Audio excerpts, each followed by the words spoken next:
ng pag-asa ang Pilipinas kung ganyan ang gagawin niya.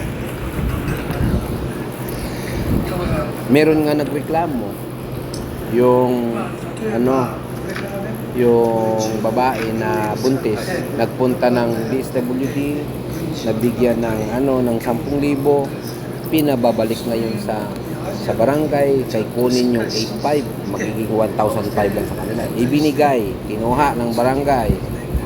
Tapos nung na viral siya, kinalik ng barangay yung pera.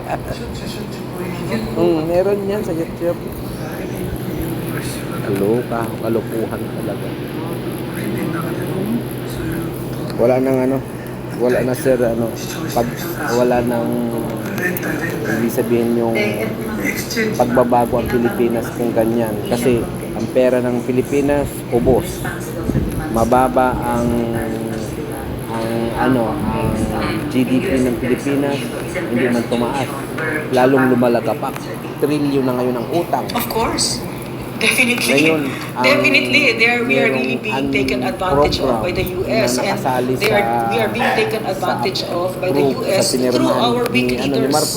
Through our leaders, I can speak for the Philippines, no? I cannot speak for Japan, but I can speak for the Philippines. But definitely, we are being taken advantage of. We are being raped, in fact, by the US.